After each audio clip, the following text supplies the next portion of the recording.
They started a campaign against. There was a man who opened up a bar business in front of a religious institute because that was the only place available in the city. The religious institute got really mad, so they started a campaign against his bar and prayed daily against his business. 2 days before the opening of the bar, a strong lightning bolt struck the bar business and burnt it to the ground. The owner of the bar decided to sue the religious institute for $2 million on the grounds that their prayers against the bar is what caused the burning of the bar, whether it's direct or indirect actions or means. In its reply to the court, the religious institute denied all responsibility that their prayers is what caused the burning of the bar down. And to support their claim, they referenced the Benson study at Harvard that states that intercessory prayer had no impact. At the court during the hearing, the judge made those comments. He said, "I'm not sure how I'm going to decide this case, but as it appears from the paperwork here that we have a bar owner who strongly believes in the power of prayer, and we have a religious institute and its devotees who do not." Basically, the religious institute only believed in the power of prayer when it was convenient for them. They didn't want any businesses around their institute that would affect their reputation, so they prayed that the bar burns down. But when they were being sued, they changed their entire belief and even collected references saying that prayer has no impact. I actually loved this story because it shows a great example of hypocrisy. A lot of us understand the literal meaning of hypocrisy, which is for someone to say something they don't do.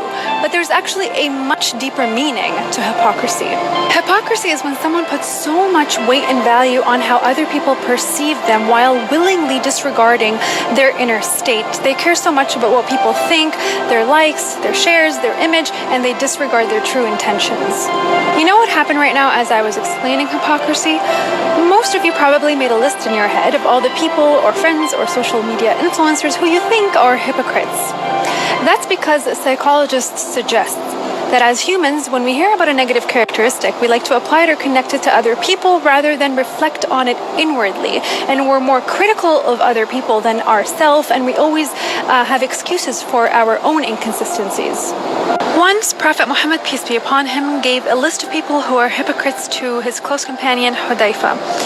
As soon as Umar ibn al-Khattab found out, another close companion to the Prophet, he ran to Hudayfa and he asked him, "Please tell me, am I on that list?"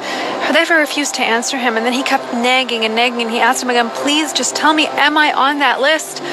And Hudayfa answered him and told him, "No, you're not, and I'm not going to tell you anything else." Keep in mind that Umar ibn al-Khattab was one of the closest companions to the Prophet, and he was known for his strong faith to the point where Prophet Muhammad said, if there was a prophet after me, it would be Umar. Despite all of this positive feedback, he was still always worried that maybe my heart isn't right, and he never cared who else was on that list. He just wanted to make sure about himself so that he can always stay conscious.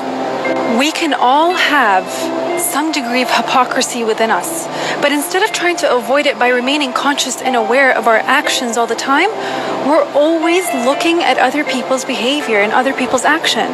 Calling out on hypocrites and condemning their behavior while having even the slightest hypocrisy within our actions or the things that we do is the biggest form of hypocrisy within itself.